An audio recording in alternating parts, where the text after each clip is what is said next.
When Jalen is hosting mixers at Dog 30, those events are for people in our age group to network, to connect, to build the future that we deserve, right? So, what's the next move in regards to your mixer events? Like, are you looking to keep it at Dog 30? Are you looking to grow it to something even more so we can like host more people in the same space at the same time? So, that's a great question. All right, so we're in the Legacy on 14th Street right now. This is our main room right here. And we have a lot of group meetings, community meetings, things like that over here. And then we step through here, this is our conference room. So in our conference room, there's some big meetings that go down that. There's over here in the business, talk about all the good stuff. Got the TV, the AirPlay too if we need to, whiteboard, write everything down. We shoot podcasts and things in that room, so it's really a play space. Here is a business park. So if you look, you can see, this is my office right here. Okay. So this is all the magic happens. This is where we make some money at, right here. And if you pay attention to the doors as we're walking through, you can see the different businesses right here. So we do run out office space. The guy that owns it, Anthony Kimball, the big guy, that's always right there. But we also have a weight room back here. So cover the wall. So we out here getting our body right, mind right, and grinding the business so financially we're right as well. Back here, we got a courtyard. We got a basketball goal out here too. So anybody want smoke, pull up. Ready to play anytime. I'll loosen this tie up and we get active. Like this way, a little bit more. We have bathrooms and showers here, so you never gotta leave. You locked in working, play some basketball, shower up, get back on the computer. And then right here, oh, look like the light. There you go. That's the light. A little more storage, but this is what I want to show y'all right here. So these are properties that we own throughout the neighborhood and manage. So a lot of keys, so there's always something to do. But yeah, that's it. That's the tour. Most definitely. How y'all doing? I'm Jalen Norwood, 24 years old, from Metairie, Louisiana, raised in Zachary, and been selling real estate for about 6 years, running a marketing company for the past year, and then now transitioned into AI. So I was born in Metairie, Louisiana, right outside of New Orleans. Moved to Zachary right before Katrina. My parents had split up, so I was living with my grandmother in Zachary. I went there from pre-K all the way until I graduated high school. So I never was a new kid at school. I always went to the same school. As a kid, didn't always have everything I wanted, but I always had everything I needed. Being raised by a single mom, watching her hustle, get up every day. She didn't get the luxury of taking a day off, and I think that's something that has carried with me today. And my dad was a hustler as well, so I think that's rubbed off on me also in everything that I do and I touched. As a kid, just observing everybody around me, one thing I learned was, in this life you get what you negotiate. My mom always told me that I could sell ice to an Eskimo. So now in business, I always try to make sure I put myself in positions to be able to be set up for later and play the long game, and also be able to be perceptive of what's around me, so I know what to add and what to craft into making a deal. So at a young age, I was raised on the sidewalk, not the streets, because my mom always made sure that I was doing something active. I always stayed away from trouble, and pretty much just was able to focus on school and keep my head on straight. As a kid, I think I was a little more of a follower, so whatever my friends were on, I was trying to be on too. So just kind of happy that she was able to steer me away from what a lot of people I know are getting into. Tell me some things that you took away from your childhood and you still carry to this day, like a closing memory, an important life lesson, something like that. Just going back to watching my mom get up and go get it every day. She didn't have an excuse, and she didn't have the luxury of saying that, oh, I don't want to go to work today, just because she had 2 kids that she had to feed. And nobody was coming to save her. Alright, so walk us through your first day joining the real estate scene. Were you nervous going in your first time? Did you think about anything, or like did something surprise you or catch you off guard? Like, just speak on that a little bit. So going into the real estate team, I was already an agent for about a year and a half. And the person that owned the team that I was joining had been my mentor the entire time. So I've been working very closely with them in a way that looked like a team, but wasn't officially a team just yet. So in joining the team, I was able to take all the knowledge and resources that were given to me to help myself be successful in business.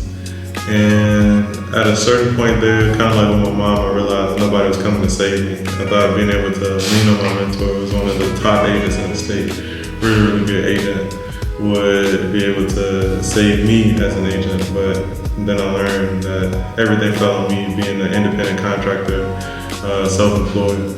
So I think that was a real wake-up call for me. It was the time I felt like a transition from being a boy to a man. One thing I would say caught me off guard was, I wasn't necessarily on the team, but there was another agent in my office. At the time, I was learning how to work a camera and do the social media influencer thing, because most real estate agents I know, they were posting the houses that they sold or posting whenever they got a new listing. It was just boring pictures. And I saw a real gap to be able to, okay, let's show the people who I actually am. Because I learned as a real estate agent that you can't really sell a house. That person is gonna buy a house either based on location, condition, or the price. There's nothing I can do to really affect much of those things. People will just pick the person that they want to sell a house to them. So that's why I wanted to show myself on social media more.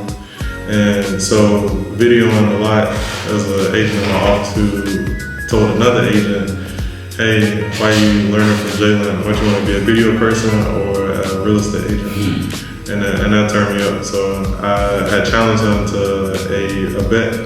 I told him whoever sells the least amount of houses by the end of the year has to pay the winner $1,000. And so obviously I was able to sell more than him, and he didn't want to pay up. So Derek, I know you still owe me $1,000 to this day. So the simple things I find in business are sometimes the hardest things because they can be the most boring. And to be successful as a real estate agent, the one thing that you have to do is just talk to people. And we talk to people all day, every day, but sometimes that can be a little challenging about who to talk to, when to talk to them, what to talk to them about.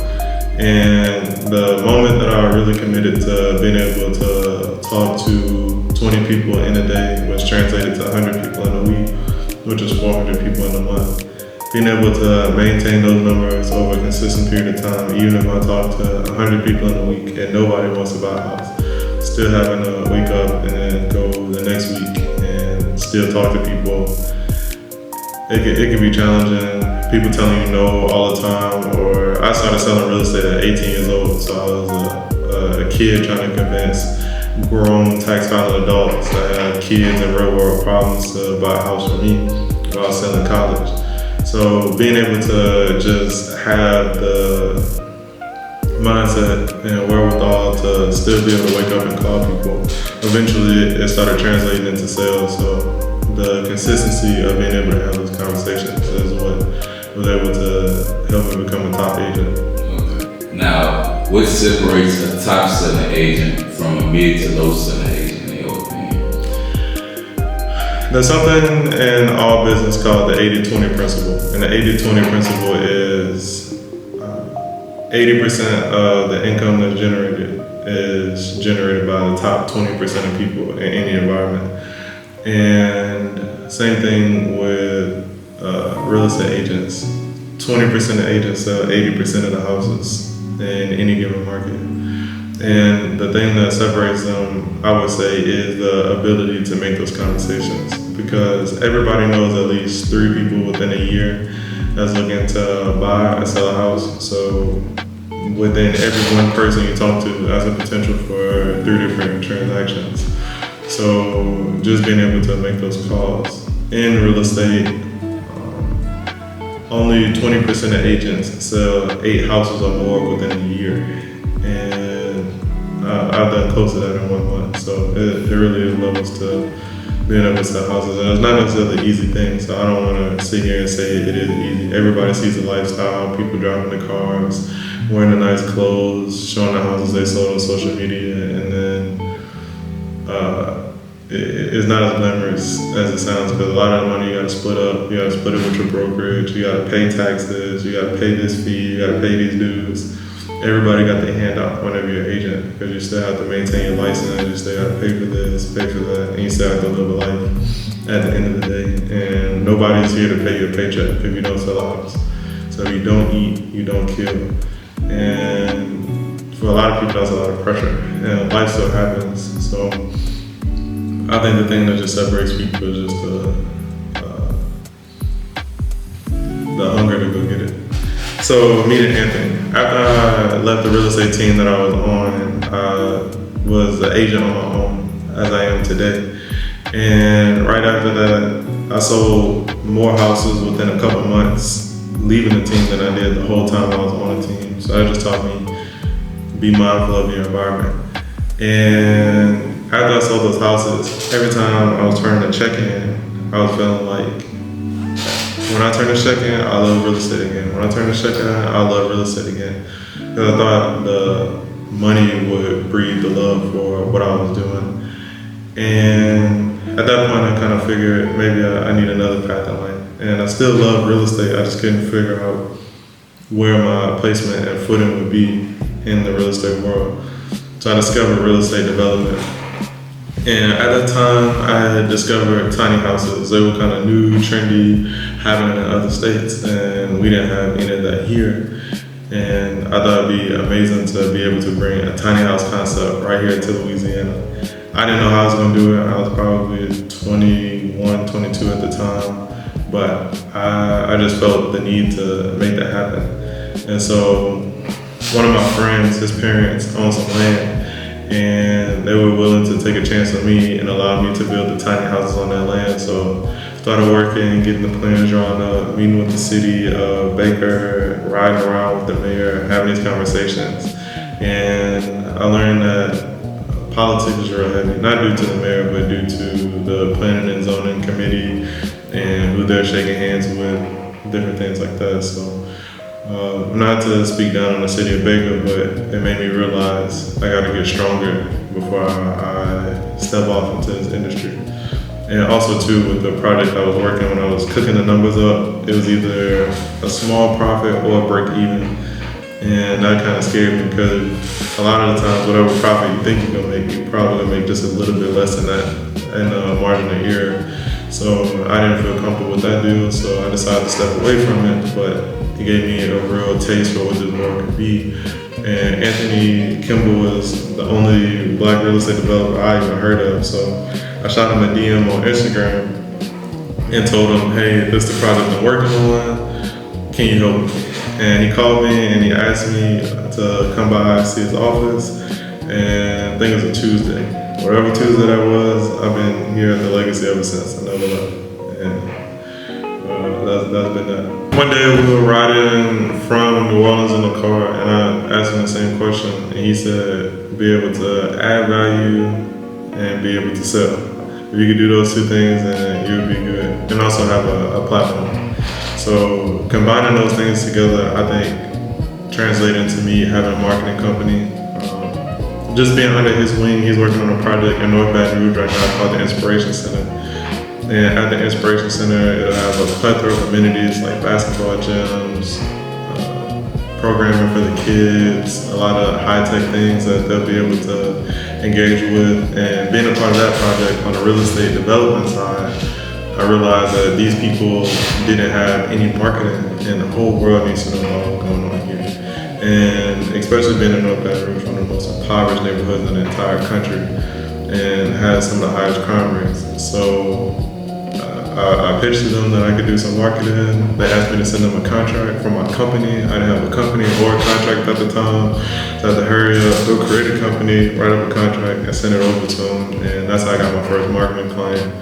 And from there, word of mouth went around, and that's how they become a successful marketing company. What made you want to start throwing events around the city? So being in Baton Rouge, kind of like we discussed before, there's not too many positive outlets that exist here.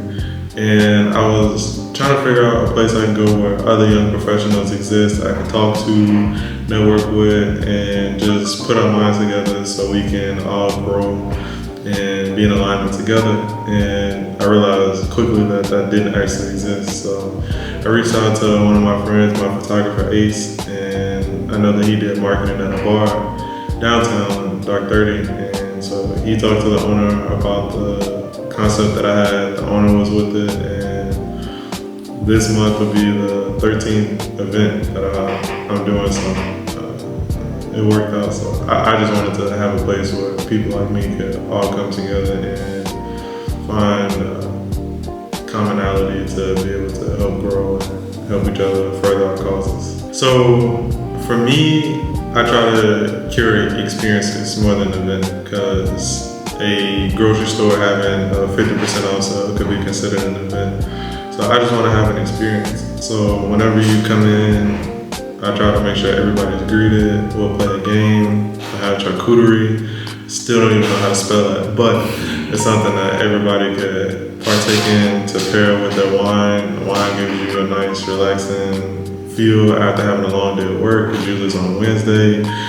Having, if not a DJ, a live singer, something going on, and just a reason for everybody to talk and connect. So being able to have that experience takes you outside of whatever world that you were in before you walked in.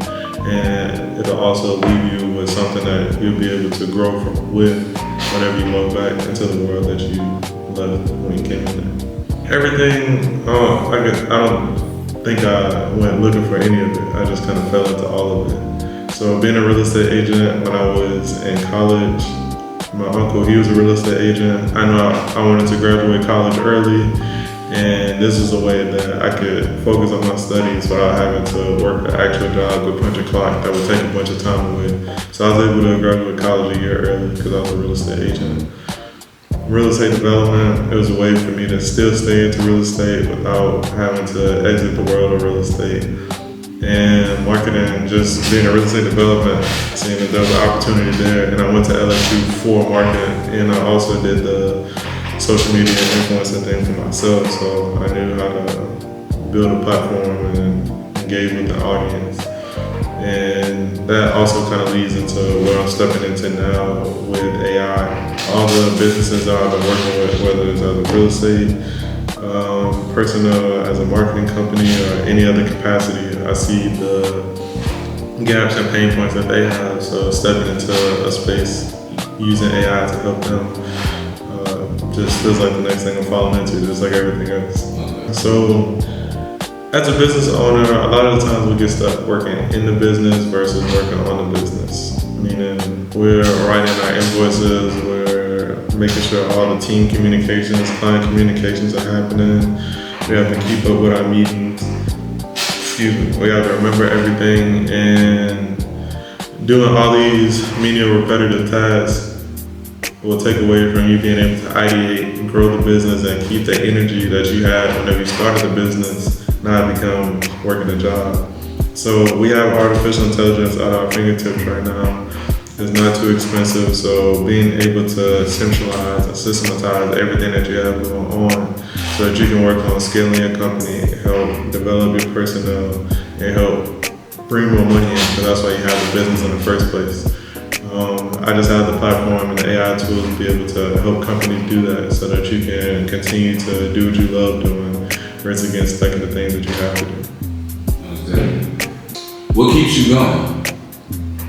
Man, when I was in real estate, they tell you to find your why, and that's the thing that's gonna keep you going. And when I first got into real estate, all the agents I was asking about their why, they were all a lot older than me. They all had kids, or they had a job that they hated that they didn't want to return to, or they had some type of goal based off of whatever their environment was. And I didn't feel like I could relate to anything. I didn't have kids. I barely worked a regular job. I was working at sewer before I got into real estate, but I didn't hate it enough to not want to go back to that because, like they say, shit pays. So I had to sit with myself and dig really deep. And when I sat with myself, I thought about everything I did in life, and I was always good at it.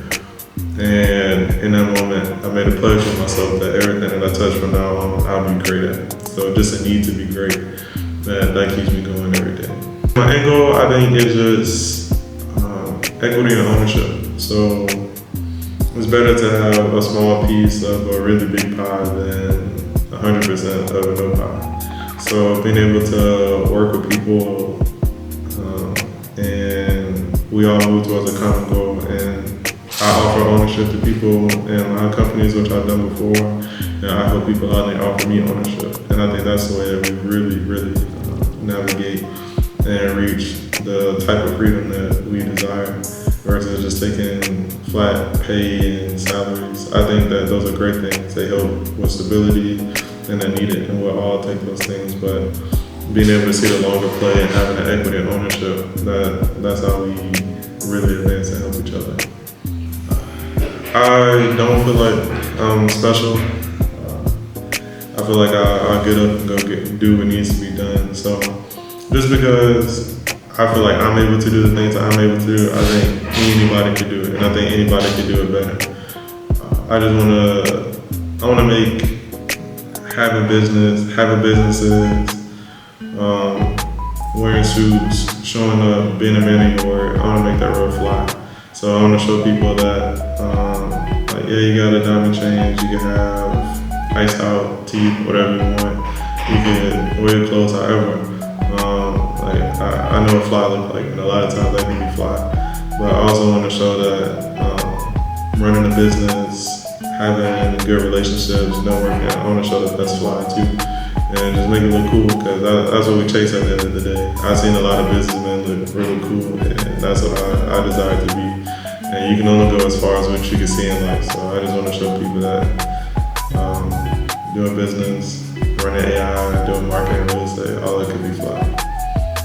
Alright. What would you say to anyone that wants to start their own brand? I would say be very clear and intentional on what you want from that brand. Because it can get easy to get caught up in the weeds of the day-to-day, or you created a persona based off of how you wanted people to see you versus who you actually are. And without having alignment and without having an end goal, I think it's easy to get lost in that. You'll get lost within yourself and lose yourself in that world. So being able to know what you want out of your brand, I think will keep you aligned and help you navigate and stay away from things that can take you off your path. Also, knowing who your brand is speaking to, having a target audience, knowing what you're doing, why you're doing it, and who you're doing it for will help you navigate to where you want to go. Any last words and anything that you want to say to the people that we had touch bases on? Man, I think we touched on a little bit of life. We get to see where I come from and get to see where I'm going. And I just hope everybody can follow and see where I go on this journey. I definitely believe in myself without any doubt within my body. And I hope that you can believe in yourself as much, because you were born with all the tools that you need to get where you want to go. So just have that clarity, have that alignment, know it's important, and you got it. I'm in your corner. Alright, so last thing, man, just tell people where they can find you at for the Ghost album. Yes, sir. So on Instagram, TikTok, you can find me at Jalen Norwood RE. That's Jalen Norwood RE. I might change it because going into AI, it might not be RE anymore, which is for real estate. But that's where you can find me there. Type my name in, pretty much anywhere to pop up. All right. After having done 12 successful mixers within the past year, I felt like it was time to take it up another notch, another level. So I started planning a 3-day event that'll be done right here at the Legacy, which you're able to see or are about to see. And we'll have people able to come here. It'll be from 7 a.m. to 7 p.m. And from 7 to 9, we'll have it to where you come through work, have some breakfast, and then from 9 to 12, that's when we'll have our events. So day 1 will be content and branding, day 2 will be mindset, and then day 3 will be a vision board day, goal setting, goal planning. And then after we have our event each day, we'll break for lunch and then we'll come back, and then from 2 o'clock to 7 o'clock, we'll lock in and we'll work. You don't have to stay the whole time. I know everybody has busy schedules, but we have this whole entire office that we can utilize. So I wanted to create a space to where going into the new year, we would be able to get that energy, get alignment, and then put that effort behind what we're doing to make sure that we have a successful next year. So the event will be December 29th, 30th, and 31st. So the last 3 days of the year. So since these are the last 3 days of the year, it's crucial that we lock in, understand where we're going, and get exactly what we need to get there. So we'll have sponsors, we'll have top speakers from that travel the entire country. We'll have a lot of the synergy and energy. And ticket spots are very, very, very limited. I could sell 1,000 tickets and try to make as much money as possible, but I want this event to have as much impact as possible. So that's why we're gonna only have a certain amount. Stay tuned for more details. We're putting it all together, but I'm so excited and I can't wait to see you there. So why you jigging? Okay. How was your experience tonight at the Mixer? I had a great time at the Mixer. I met a lot of cool people. I'm a yapper, and this is like my element. Yeah. It was a blast. You know, it always is a vibe. Gotta love the Mixers. I love it here. All the beautiful people, all the influential individuals just trying to make a name for themselves and actually trying to connect and build a community. Honestly, we need more of this. Yeah, the Mixer gives an opportunity for people to create like a common ground and not be so quote unquote stuck up, lack of terminology. Bougie, so bougie. Yeah, lack of terminology. So with that being the case, it's like you allow you to have conversations with people, I guess with their true self, another lack of terminology, but yeah, they get to be genuine. So conversation be real. Forever genuine. I'm talking, if you a lawyer, you a doctor, you a vet, you a psychologist, you a teacher, just come out, man, have fun. Have fun and have a good time, right? Boom, there you go right there. There you go right there.